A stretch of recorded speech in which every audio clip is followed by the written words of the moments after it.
Today on Locked On Red Wings, can we be done with the leader carousel? Let's have a couple of actual solidified A's this upcoming year. Who could it possibly be? Also, Ken and Mick are on top of the world again.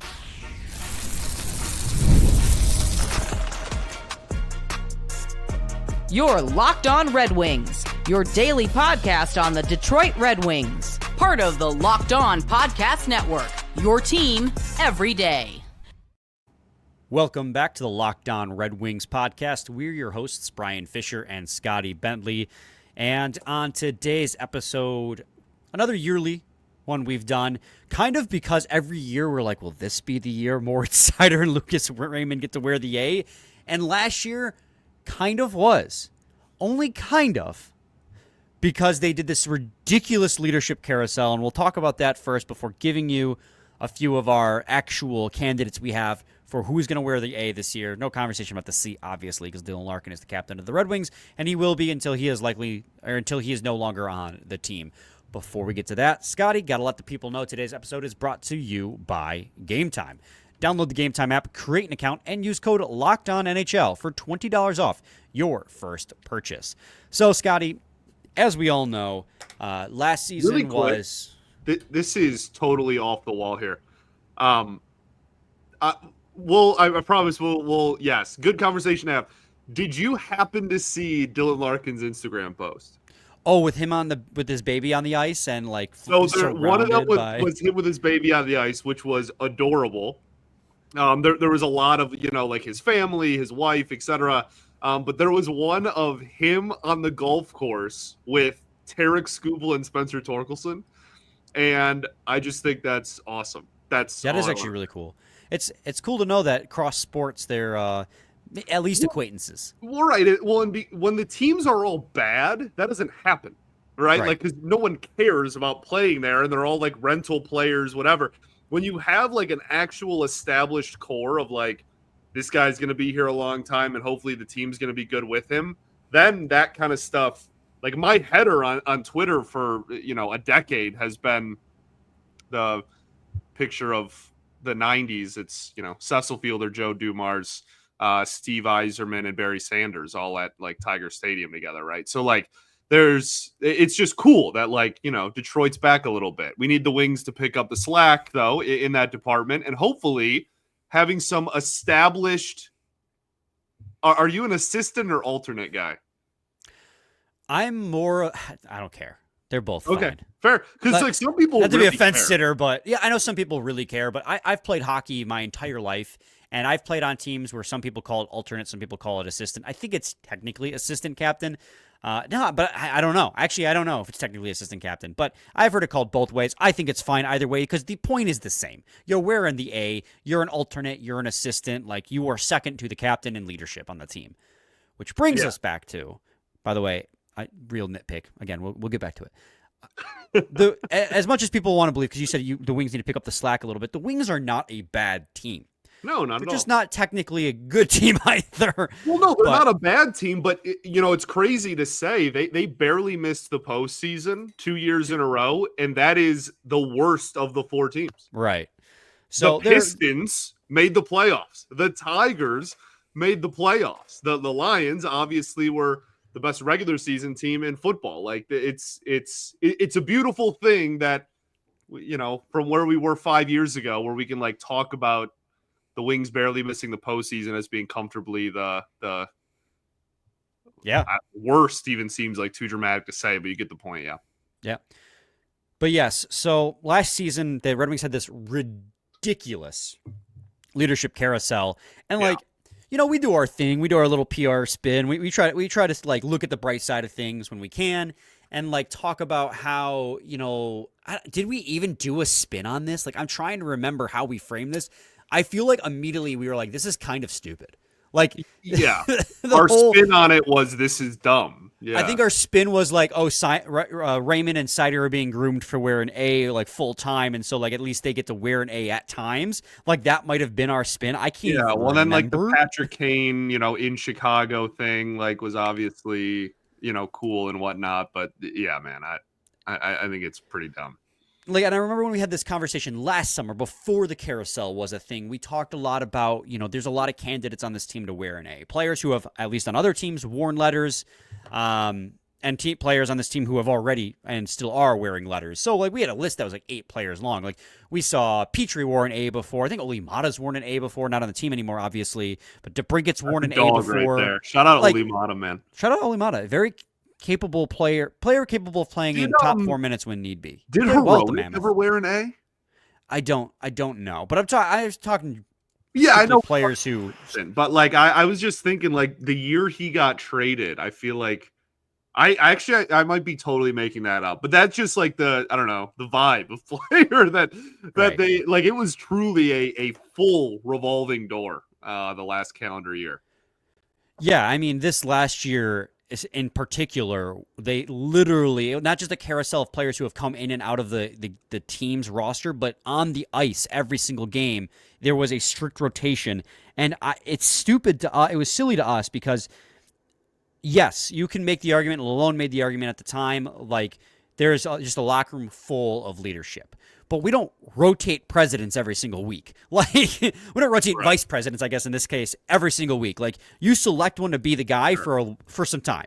So for at least a calendar year, you have a guy on your team or a handful of guys on your team who wear the letter. There can be other locker room leaders, but they don't all have to wear an A because there is a little bit, and maybe I'm just like too much hockey on this. My hockey snob is showing maybe, but there is.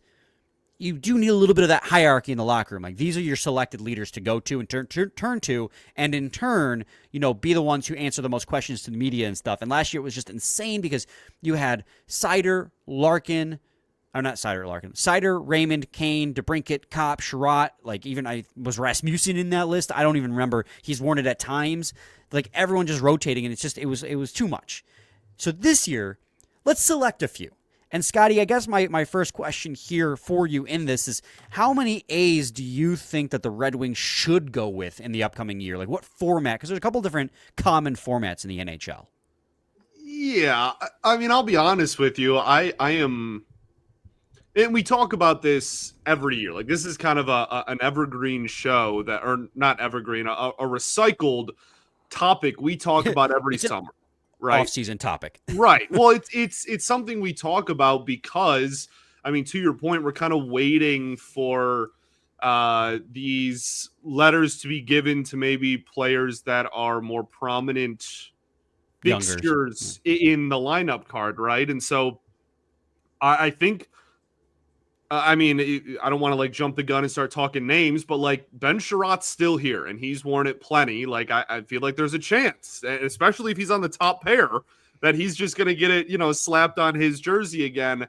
But I think to answer your question,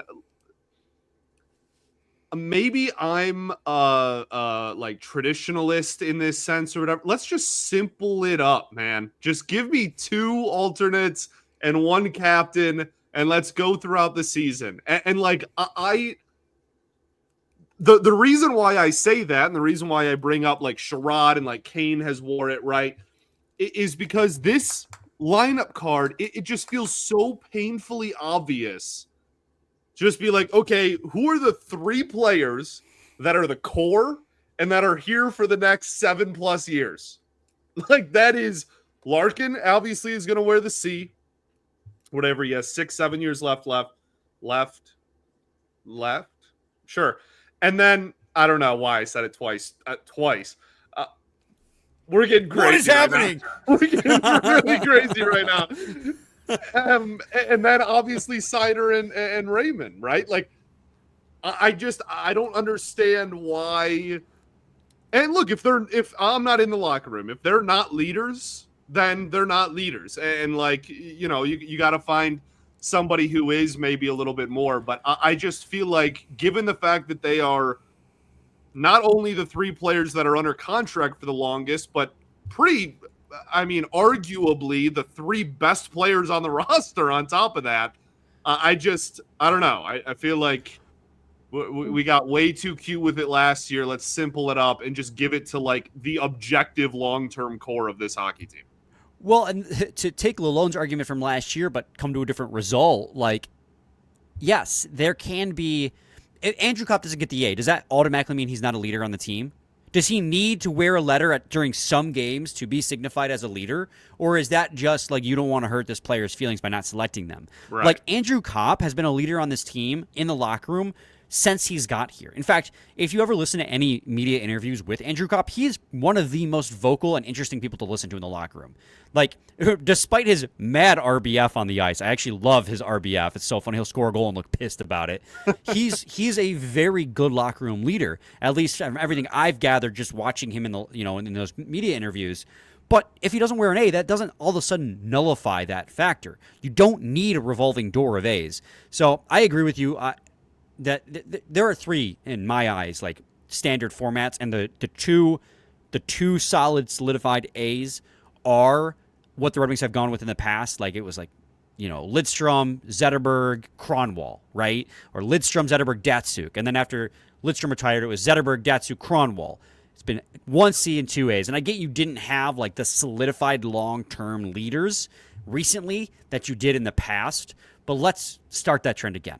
So I completely think that that is a very good and feasible aspect, especially with McClellan coming back, who was with this team as an assistant coach the last time they won the Stanley Cup and was part of that system. But there's a couple other formats you can do, and I'll talk about that in segment 2 here. So stay tuned to Locked On Red Wings. Have you ever decided at the last minute to head to a ball game with friends or family? Maybe it's a game day and you suddenly realize you want to be in the stands. That's exactly where Game Time comes in. It's the easiest way to grab last-minute tickets without the stress. With the money you save on tickets, you can splurge on food, drinks, merch, or even invite a bigger group to come on with you. Game Time makes it possible. Game Time makes buying tickets fast and simple. Prices on the app actually drop the closer you get to first pitch, so that you've got incredible last-minute deals, clear seat views, and the lowest price guarantee that takes the worry out of buying. Game Time is the official ticketing partner of Locked On MLB, making it easy to browse the apps for an exciting upcoming MLB game, like the Detroit Tigers taking on the Toronto Blue Jays this upcoming week. I'll be there, I think, on Thursday. Should be a Reese Olson start if I can count starters in my head. Tired of endless scrolling, trying to find the best deal? Game Time Zone Deals pick the best seats in your section for you, and seat views right in the app before you buy, so you know exactly where you'll be. Take the guesswork out of buying tickets with Game Time. Download the Game Time app, create an account, and use code LOCKEDONNHL for $20 off your first purchase. Terms apply. Again, create an account and redeem code LOCKEDONNHL for $20 off. Download the Game Time app today. Last minute tickets, lowest price guaranteed.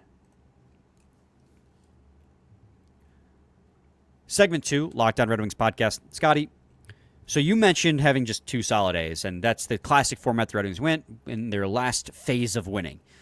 Now I see a lot of NHL teams also do 3 A's, which I'm also not adverse to. It opens the door to another third A, maybe a younger guy that we want to see wear a letter. And then there is also the format the Red Wings were doing before last year's crazy carousel, where it's a pair of A's at home and a pair of A's on the road. That is the selection I'd want to go with the least, just because I'm with you, just have your set of A's. But it does open the door again to having more leaders. Like you can have your young leaders and you can have your veteran leaders as the young leaders grow more into the role. Obviously, you don't reward them with a letter unless they're ready for it. But still, right? Yeah, I just that's just not how anything works. I the only purpose of the home and road change is the point you just made. The only purpose of it is just it is an excuse to give more players an A. There is not the premise of oh, this guy really is a strong leader on the road. He's a really big road leader, or oh, this guy really is above and beyond at home, but we don't really look for advice for him whatever on the road. It's just not a thing at all. That's not how that works even remotely, and never has been. So if they just want to do it again as an excuse to just get more people A's, then I guess you can do that. again, man, I just, part of me thinks it's ridiculous. Like, I don't know. I again, maybe this is just like an old school take or whatever, but I just I really think it defeats the purpose of it. When everyone wears it, it no longer holds purpose. It no longer holds value. It's like, okay, Agreed.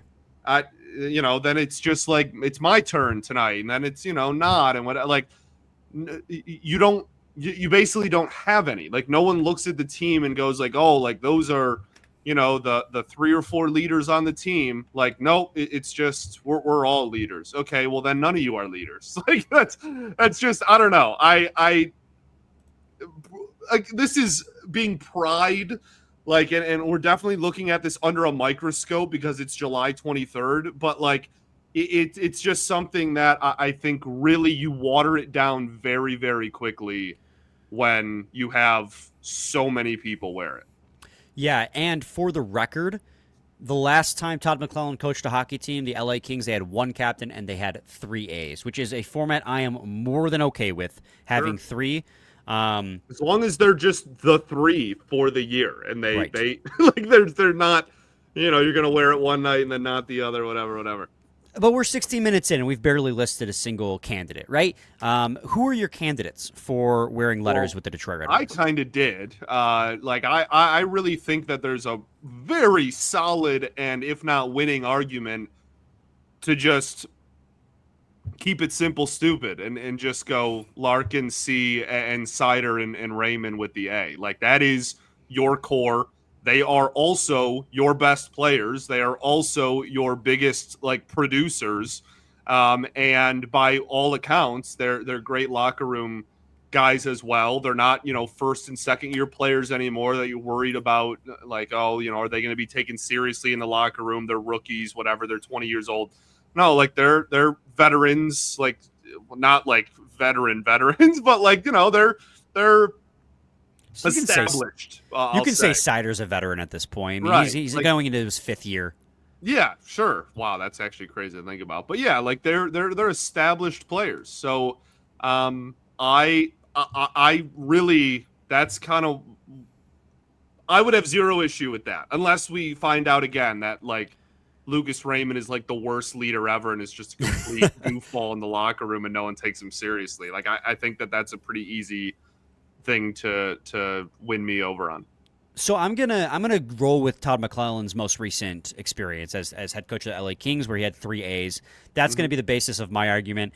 For me, it's going to be, I'm actually going to stick with Andrew Copp. I really like Andrew Copp with the letter. I know that his performance on the ice has been the target of a lot of conversation the last couple of years, but I really think that he is somebody, and this is just my opinion. I'm speculating. I'm not in the locker room. Just based on everything I see, I feel like he's a very well-respected player in that locker room. I also think Patrick Kane is going to wear an A because we know how well-respected he is, at least as a player. A lot of the Raymond... One of the reasons I think he's had a huge positive impact on Lucas Raymond's development, because Lucas Raymond's talked about how having him in the locker room and having him to listen to and talk to, I think this is a player that the players on this team listen to, in Patrick Kane. And then for my 3rd A, I'm actually going to go with Moritz Seider. I did think a lot about Ben Chiarot, because I do think Ben Chiarot's a locker room leader too. Obviously he is, because they wouldn't have given him the A in past seasons. There's also JT Compher, right, who's worn it. Lucas Raymond's an option now, but I think Moritz Seider, and I have a lot of personal bias here, and I recognize that, but I think Moritz Seider is ready for that role full-time. Yeah, I also think that, again, like, you have a true number 1 defenseman that is going to be here for presumably the next 6+ years.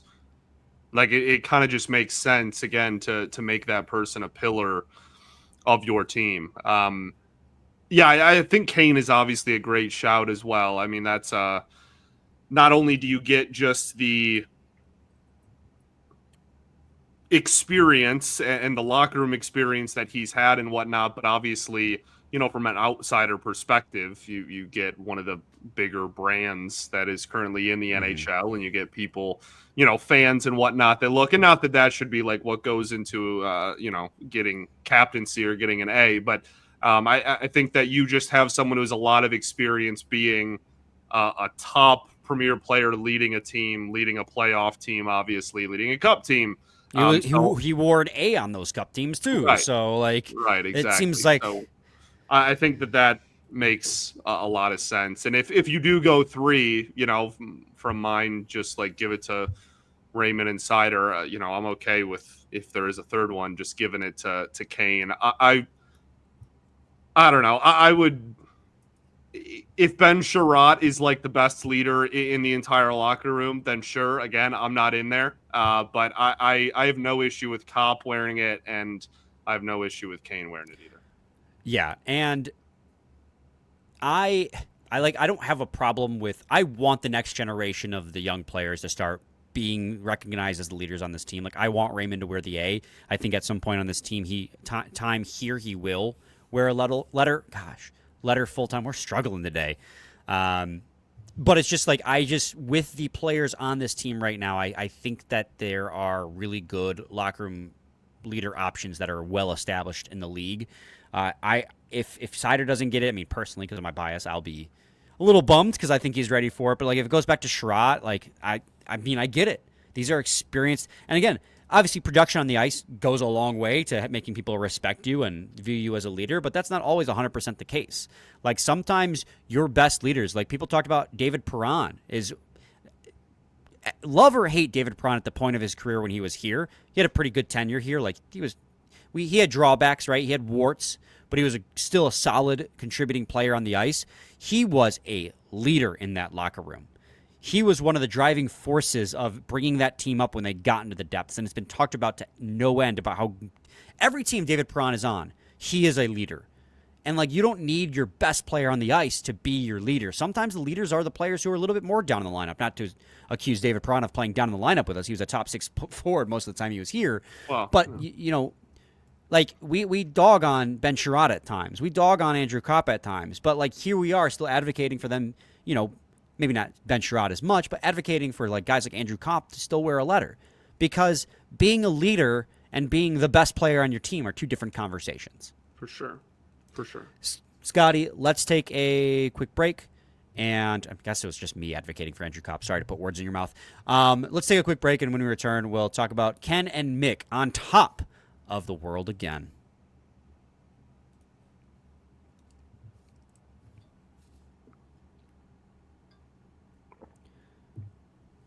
Segment 3, Lockdown Red Wings podcast. All right. Mickey Redmond and Ken Daniels were yet again voted to be the best broadcast team, both locally and on the national scale, in the NHL. And we just want to take a moment to give them their flowers, to no one's surprise. All right, Scotty? We are so blessed in this town to have Ken Daniels and Mickey Redmond on TV.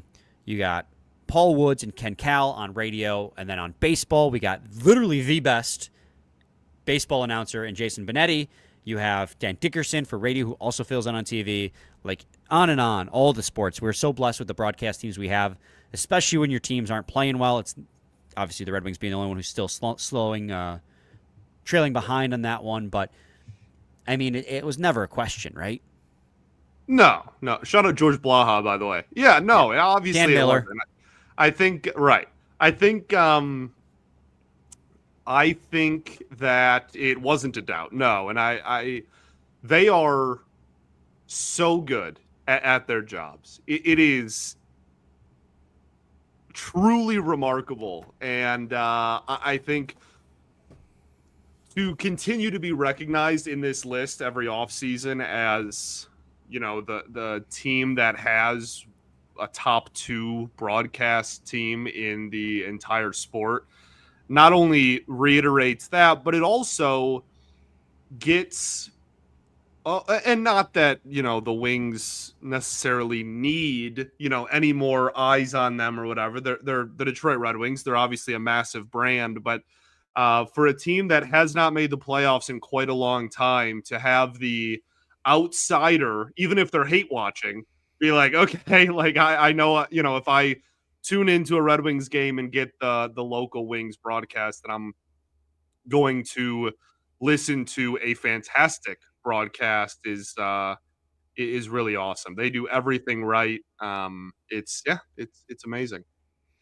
Yeah, and there are a couple too that I think that are really funny on this list. One, the Boston Bruins, the year after they got rid of Jack Edwards, right? Jack Edwards finally retired. People were saying for years that like they needed to move on from Jack Edwards. Boston Bruins, first year without him, still finished 32nd in the league in terms of broadcasting because there are as many Jack Edwards, and Jack Edwards is a legend, right? Like he has some of the funniest calls in NHL history because he was such a homer to the strongest degree that you love to hate him and you hate to love him at the same time. And so he had as many supporters as he did detractors. So the first year without him, people are like, Jack Edwards isn't here anymore, so that we suck. And it's like they weren't happy with him, or they weren't. There was a segment of the fan base that wasn't happy with him, and a segment that wasn't happy without him. Yeah, I also think that, weirdly, team success is somewhat oriented sure. in that, right? Like the Bruins fans are tuning in every night, and this team that was so dominant for so long is, falling apart kind of in front of their eyes, and that's probably demoralizing as well. And that's even more to the credit of the Wings broadcast team, because that really isn't determined by the product on the ice. Like they are just consistently at the top, really, no matter what's happening. And I think that that's a testament to how incredible they truly are. I also thought the Maple Leafs at 30 was interesting, not because of their placement, but because of why. I didn't realize the Maple Leafs don't really have a local broadcast. Because they're the Maple Leafs. Right. They had 14 games on Sportsnet. They had 26 games on TSN, and then the rest were on Amazon Prime, broadcasted nationally. So they were ranked so poorly because despite being, or I guess because of the fact that they are like the biggest brand. Sorry guys, I'm going to say it. They're the biggest brand in the NHL. Love them or hate them. They're the biggest brand in the NHL. Offensive thing. That's correct. People will get mad just because like they'll be like, oh, well, the Maple Leafs are the biggest brand in the NHL. Because of that, they don't actually get to have a local broadcast because they're broadcasted everywhere, which is insane to me. So they ranked 30th. I did also think the Islanders was really interesting because they were ranked 12th overall, but locally ranked 6th and nationally 24. So a big discrepancy depending on who you asked on where they ranked on that list. I thought that was fascinating. That they and last year they were ranked 6th overall, and this year they fell to 12th because of that national score. Maybe I don't know. That's super fascinating. Yeah, everyone else was like, I mean, the Avalanche locally 13th, but nationally were 26th. So, but up from 27th to 19th overall this year. It's interesting. I don't get to listen to a lot of, and why would I have Ken Daniels and Mickey Redmond, Lord of the Best, but I don't get to listen to a lot of other regional broadcasts very often. Well, especially once you get out west, too. I mean, yeah. Well, and the crazy thing about Ken and Mick, and even the rest of the FanDuel team, too, not just Ken and Mick, but everyone there. I mean, obviously John Keating retired, and Trevor Thompson was unjustly let go, in my opinion. Trevor Thompson was amazing. There was never a doubt. And I don't mean that as like I'm a homer, but like just listening to them and not listening to anyone else, you just have a feeling that you have one of the best broadcasts in the NHL. Like they are that good. I mean, they've been together for 30 years, Ken and Mick. And like the chemistry, it feels like they've been together for 30 years. Like they're so comfortable. Sometimes it feels a little too comfortable up in the booth, but it creates this atmosphere like you're part of their family, which is ultimately the goal that everyone in broadcasting is trying to strive for. That's the goal that Scotty and I try to strive for on this podcast. We want people who are listening to feel like they know us. And I feel like we do a pretty good job of that. I don't feel like we put on too like a mask or a face for people here. Like we are pretty much both unabashedly ourselves on this podcast. Yeah, and just idiots, dude. Just really, really stupid. Yeah. I don't even cut out my cringe humor, my cringe jokes, my just totally unfunny, my jokes that fall flat. They're on here, warts and all. And that's how it is with the broadcast for FanDuel. And that's what makes them sound so endearing and makes people like them so much. Because when you listen to Ken and Mick, you feel like you're listening to Ken and Mick, not Ken and Mick play-by-play in color. You're listening to how they would talk off the air. And I think that maybe filter out a few swear words like we do on here. We do that most of the time. But, yeah, it's just I can't say enough good things about them. They're the best. They're the best. Scotty, any final thoughts? We ball, baby. We do ball. We'll be back with a new episode on Friday. Stay tuned for that. Same time, same place. Your team every day. Every day.